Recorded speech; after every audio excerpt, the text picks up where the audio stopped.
Hello, welcome to another Train the Trainer video for the BCSWomen World Record Attempt App-a-thon. The aim of this particular session is to give you an outline of the day and tell you what's going to happen during the day and ways in which you might want to handle things that might go wrong. So it's kind of a rough outline of the day with a bit of troubleshooting stuff. So first up, setting up before they arrive. You're going to want to check various things before they turn up, so you know that everything's on plan and that nothing's going to go horribly wrong. Test your projector, test your Wi-Fi, make sure there's enough space, make sure that the tables are set out in the way that you want them, and get one of your helpers to stand at the back and check that you can be heard from the back of the room. It's nothing worse than being halfway through and realising that you just needed to speak louder all along. There's going to be monitors for the Guinness World Record people, and you need to check they know what they're doing, but they probably need to do that too. And think about an obstacle course. I'll talk more about this later. The attendees will be arriving about 10:30, and there'll be some Guinness World Records monitoring that needs to be done to sort this out. You'll have a designated monitor, or maybe two, and they'll need to know what to do, and they'll probably know that already. All the Guinness World Record stuff will have to happen first. Next up, check the Wi-Fi, check the power if necessary, hand out some worksheets, and check that everybody's got everything they need to get started.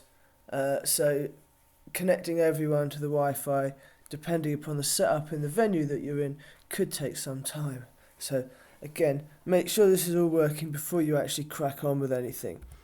The first activity is a really simple one, and it serves to introduce what App Inventor is, and it serves to get them all making the same app at the same time and getting it on their phone.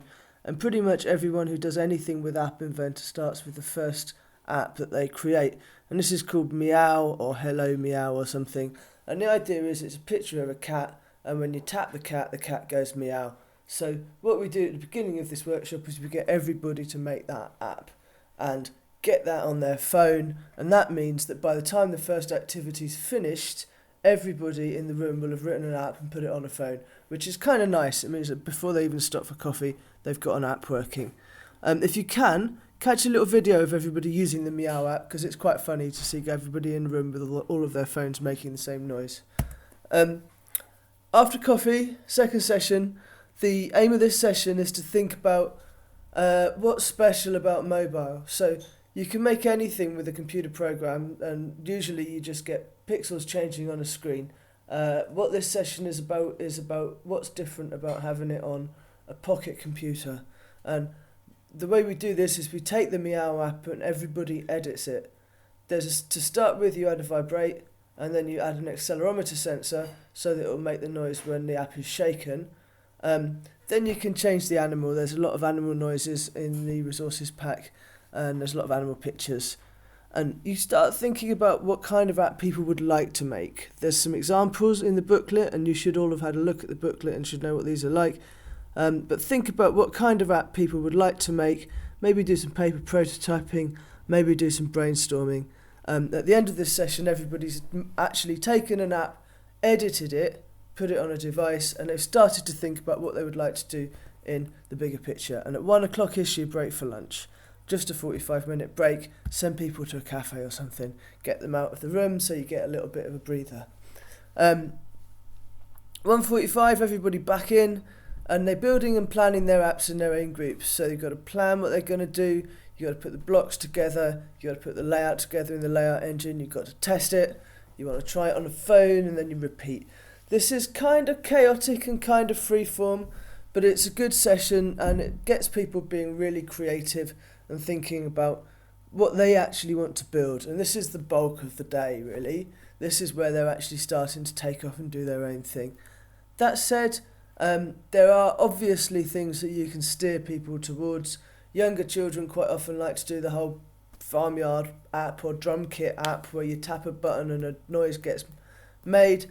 Older kids might like the paint pot app or maybe whack-a-mole type things, and you can take with you instructions for these, and there are blocks, pictures for these in the slides for the day and in the handout for the day. But basically, the third session, there's some slides we're talking about how you build an app and people actually build an app. The last half hour is kind of wrap up stuff, basically. You go around the room, so you go to each group in turn, let them show off what they've built. Some of them won't be finished, some of them will be really ambitious, some of them will be really basic. It's okay. Basically, they've probably never built an app before and they'll have built 3 this day, so that's nice. Get them to share ideas, get them to test each other's apps if you want.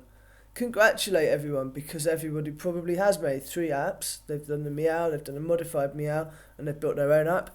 Everybody's done some group working, and hopefully we've also won a world record, which is kind of a major thing. There'll be some more Guinness World Records bookkeeping to be done here, I expect, but the Guinness World Records monitors will know more about that. So now I want to talk about some difficult questions that you might get. So if you get difficult questions in terms of difficult questions you can't answer, I think the really cool thing to try and transmit, the really important thing to try and convey is a general kind of problem solving situation. If someone says, how do I get multiple screens in App Inventor?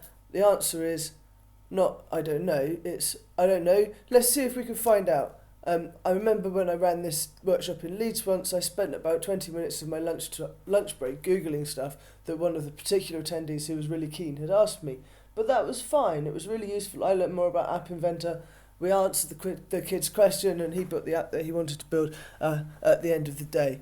And that kind of can-do, trying to work it out attitude is perhaps more useful to transmit than any specific technical skills. Anybody who works in computer science knows that a lot of the time doing computer science involves Googling for the solution. So let's try Googling for the solution. Let's try experimenting. Let's try working out if we can solve the problems together. You've got quite a good ratio of staff to students in these events, because I think we're looking for the leader plus one helper for every 10 to 15 people. So actually you're probably looking at a really good, like maybe 1 to 10 ratio. So you can probably spend a lot of time with people if you want to. It'd be nice to do that.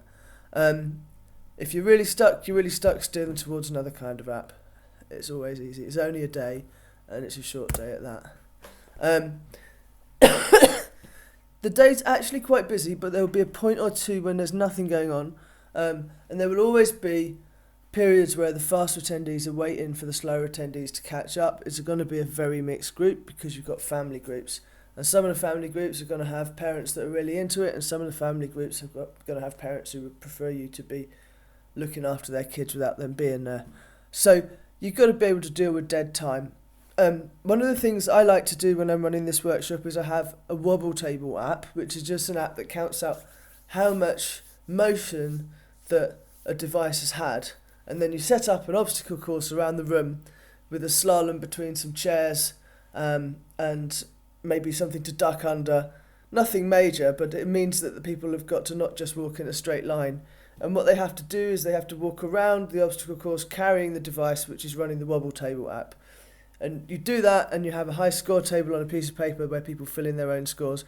And this is quite a nice way of introducing them to an app that's made with App Inventor, introducing them to things you can do with mobile that you couldn't do with a computer, and also introducing them to ideas from computation, like maybe even sorting, particularly if you're going to do the high score table, because obviously they'll put their names in the high score table and then you'll realise you're out of space and you'll need to sort it and it's a pain.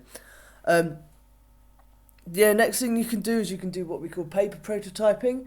There's a paper Android prototyping worksheet that we'll be handing out with the materials that enables people to draw what they would like their apps to look like. And it's kind of just a drawing, a framework for doing drawings of apps, but it's kind of nice. But it also links to quite often things that real app designers do. So quite often people will do paper prototyping before they build something. So it does fit in with actual industry practice in certain situations. And finally, get the fast ones to help the slow ones.